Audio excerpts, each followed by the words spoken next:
देखिए मां के पेट में एक तो यूट्रस हो गया बाबू, यूट्रस तो आप समझते हैं, यूट्रस को क्या कहेंगे? गर्भाशय। यूट्रस को क्या कहेंगे बाबू?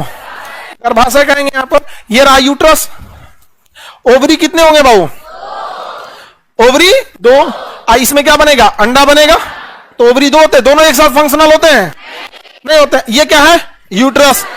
ये क्या है? यूट्रस। बच्चे का निर्माण निषेचन, अंडे का निर्माण ओवरी में, हार्मोन का निर्माण ओवरी में, रिलैक्सिन हार्मोन का काम नॉर्मल डिलीवरी में मदद करना, नॉर्मल डिलीवरी में मदद करना। यहां एक और हार्मोन होता है एस्ट्रोजन, एक होता है प्रोजेस्टेरॉन। एस्ट्रोजन और प्रोजेस्टेरॉन, प से प्रोजेस्टेरॉन, प से प्रोटेक्शन, प से प्रोजेस्टेरॉन, प से प्रोटेक्शन। तो जब बच्चा मां के पेट में रहता है ना, तो उसकी प्रोटेक्शन की जिम्मेदारी किसकी है? प्रोजेस्टेरॉन। एस्ट्रोजन जो है वो अंडा बनने में मदद करता है, स्तन के निर्माण में मदद करता है। तो ये दोनों हार्मोन बहुत जरूरी है। अगर किसी महिला में एस्ट्रोजन की कमी है तो ओवम ही कम बनेगा, उसका ओवम क्या बनेगा? कम बनेगा।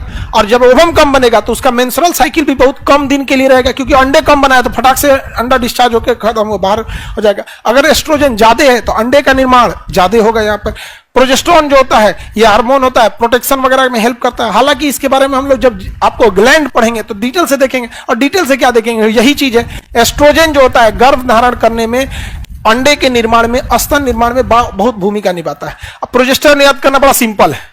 प से प्रोजेस्टेरॉन, प से प्रोटेक्शन। किसका प्रोटेक्शन?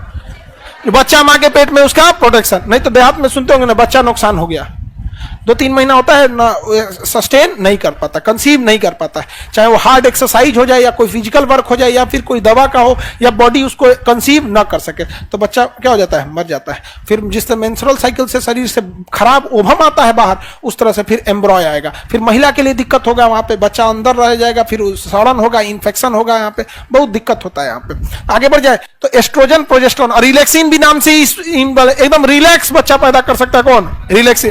प्रोटेक्शन देगा, बाकी जो बच गया उसको दे दीजिए एस्ट्रोजन। ओवम निर्माण एस्ट्रोजन, गर्भधारण में एस्ट्रोजन, स्तन निर्माण एस्ट्रोजन, थमा दी किसको? एस्ट्रोजन। तो ओवरी समझ गया। बच्चा कहां बनेगा? यूट्रस में। डायरेक्ट यहां लड़के में रह जाएगा कि थैली में रहेगा? थैलिया का नाम इम्योटिक सैक। सैक मतलब बोरा। अंग्रेजी में बोरा को क्या कहा जाता है? सैक। तो मां के पेट में बच्चा क्या रहता है? इम्योटिक सैक में। मां के पेट में बच्चा इम्योटिक। मां जो भोजन करती है तो यहां एक गोल चक्री समान संरचना होती है जिसे हम प्लेसेंटा कहते हैं। क्या कहते हैं? प्लेसेंटा। मां जो भोजन करेगी उसमें जो न्यूट्रिशन आएगा, मां के भोजन में जो पाचन होगा वो मां अपना पाचन करेगी। पाचन कंप्लीट होने के बाद उसमें जो भी न्यूट्रिशंस आएंगे, जो भी ऑक्सीजन रहेगा, जो भी जरूरी चीजें रहेंगी, उसको कौन खींच लेगा? प्लेसेंटा। कौन खींचेगा? प्लेसेंटा। प्लेसेंटा एक पतली नली से जुड़ा होता है जिसे एम्बिलिकल कॉर्ड कहते हैं। क्या कहते हैं? एम्बिलिकल कॉर्ड कहेंगे। एम्बिलिकल कॉर्ड के माध्यम से किसको दे देता है? बच्चे को। तो एम्बिलिकल कॉर्ड केवल एक रास्ता है, माध्यम है। क्या है? माध्यम है। समझा गया? बच्चे को भोजन किससे मिलता है? प्लेसेंटा। माध्यम का काम करता है एम्बिलिकल कॉर्ड। कौन करेगा? Umbilical cord. अब ऐसा भी तो हो सकता था डायरेक्ट प्लेसेंटा से मिल जाता, लेकिन बचवा घूमते रहता है पेट में, ग्रेविटी से कभी ऊपर होगा कभी नीचे होगा, तो प्लेसेंटा में हिल जाएगा। अगर डायरेक्ट प्लेसेंटा से रहता तो प्लेसेंटा क्या हो जाता है? हिल जाता। इसलिए एक्स्ट्रा वायर की तरह काम करता है कौन? Umbilical cord. कौन काम करेगा? Umbilical cord. जब बच्चा पैदा होता है तो प्लेसेंटा और एम्बिलिकल कॉर्ड शरीर से क्या हो जाता है? बाहर आ जाता है। एम्बिलिकल कॉर्ड को ही क्या करना पड़ता है? काट देना पड़ता है। काटना पड़ता है, नाभि बोलते हैं जिसे। डॉक्टर यहाँ 2 चिमटा लगाएगा, बीच से इसको क्या कर देगा? काट देता है यहाँ पे। तो भोजन जो बच्चे को ऑक्सीजन मिलता है किसके थ्रू?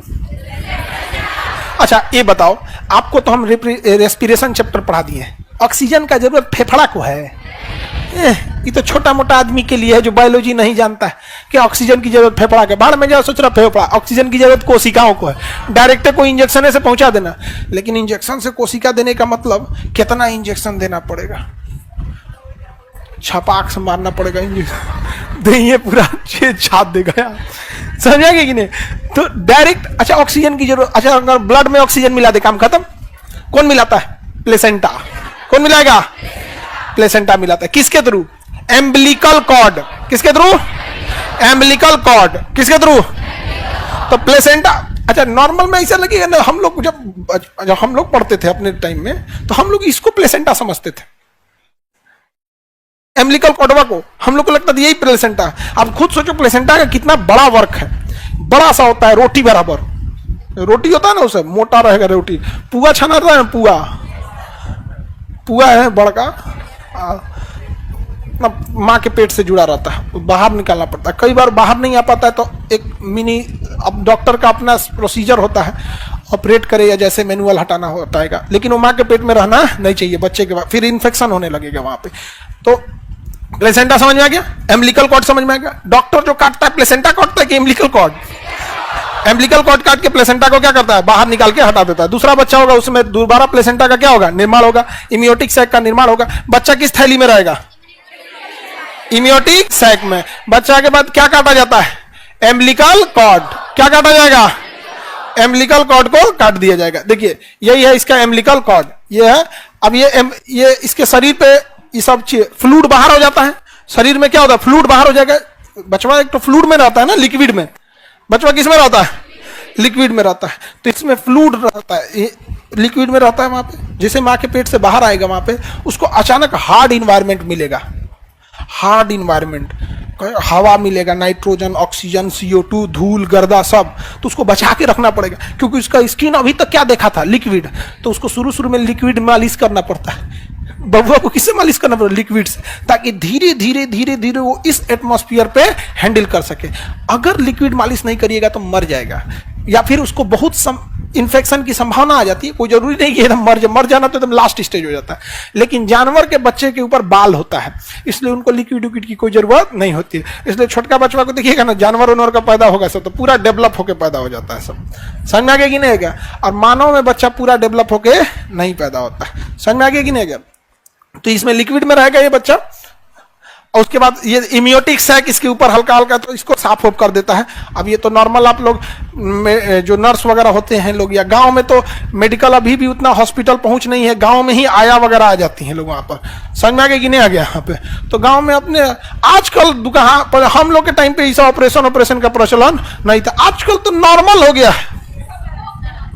हाँ, सब नॉर्मल हो गया। सिजेरियन, सी सेक्शन, सिजेरियन करो, सर्जरी करो, सर्जरी करो, नॉर्मल हो गया। पहले ये एक्सेप्शन था। हालांकि जनसंख्या कंट्रोल करने में ना सर्जरी से ऑपरेशन भी एक तो महत्वपूर्ण भूमिका निभाया है। 3 गो से ज्यादा होगबे नहीं करेगा, नहीं समझ में आया? बड़ा ऑपरेशन कर देगा, 2 से क्या 3। अरे टेक्नोलॉजी आ गया, अब 4 गो हो जा रहा है। तो ये हो गया। अब डॉक्टर इसको चिमटा लगा देता है, एक इधर चिमटा लगाएगा, एक इधर चिमटा लगाएगा, बीच से क्या कर देगा, काट देगा, और इसको ऐंठ के बांध देता है। यहाँ पे आगे बढ़े। इम्यूनिटिक सैक, ये एम्बिलिकल कॉर्ड काटता है या फिर प्लेसेंटा? प्लेसेंटा काटता है। क्या काट देगा, एम्बिलिकल कॉर्ड। क्या काट देगा? अरे गलती से भी मत बोल देना प्लेसेंटा। भोजन किससे लेगा? इसी को ना देहात में बोलते हैं नार, नार। समझ में आ गया? अब जब बचवा को मोड़ दिया जाता है ना तो धीरे धीरे 10-15 दिन में सूख जाता है। तो उसकी माँ जब तक उसका नाभि सूख ना जाए, सूख के झड़ जाता है, क्योंकि शरीर न्यूट्रिशन मिलना उससे बंद हो गया। अब क्या हो जाएगा, झड़ जाएगा। तो देहात में एगो टोटका होता है कि इसको बचा के रखना है। इस पे टोना जादू हो जाएगा ना तो बचवा बीमार रहने लगेगा। टोना जादू नहीं होना चाहिए। तो जैसे वो गिरेगा ना तो उसकी माँ उसको रख लेगी।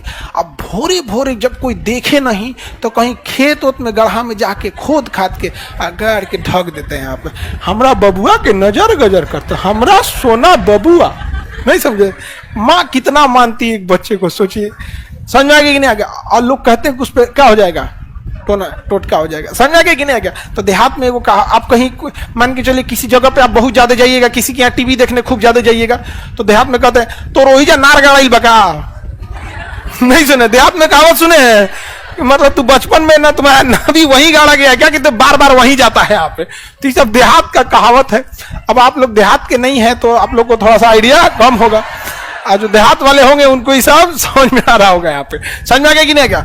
और ये क्या हो गया बाबू, प्लेसेंटा। और इम्बिलिकल कॉर्ड अलग होता है, प्लेसेंटा। बताओ बबुआ,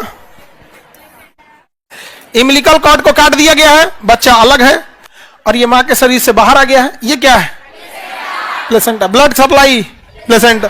ऑक्सीजन, CO2, प्लेसेंटा। न्यूट्रिशन, जैसे बच्चा पैदा होता है उसका सारा सिस्टम काम करने लगता है। जैसे काट दीजिए यहाँ पे, उसके बाद तुरंत उसके मुंह में एयर, मुंह में फ्लूइड रहता है तो एयर से वापस खींच लिया जाता है। देखिएगा ना, एक तो हल्का सा इसे एक नॉर्मल इस टाइप का कुछ ले लीजिए, रबड़ का ले लीजिए, इसे इसको दाब दीजिए, रबड़ वाला है, दाब देंगे पचक जाएगा। और छोड़ेंगे तो ये सोचेगा हम एयर भरें, क्या भरें, एयर भरे। अरे इसको दाबिएगा तो ये फिर फूलेगा कि नहीं, फूलेगा कैसे, जब वापस यहां से एयर जाएगा तभी ना फूलेगा, कि बिना एयर फूल जाएगा।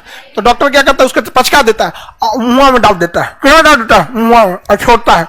तो जब सोचता है फैले तो मुंह से जितना कचरा होता है निकाल के क्या कर देता है, फेंक देता है। बाकी एयर सेक्शन ये सब चीजें अपना मेडिकल टर्म्स में इतनी अब टेक्नोलॉजी आ गई है, तो हम लोग को लगता है कि सब ओल्ड डेटेड हो गया है, समझा गया। नहीं तो अभी कोनो डॉक्टर आके हमको ज्ञान दे देगा, हे मास्टर ये सब ओल्ड हो गई लो यहाँ पे, हम यहाँ पे कोनो सर्जरी सिखा रहे हैं। हाँ, हमारा तो काम है आपको बस एक नॉर्मल आपको बायोलॉजी बता देना, समझ आ गया कि नहीं आ गया।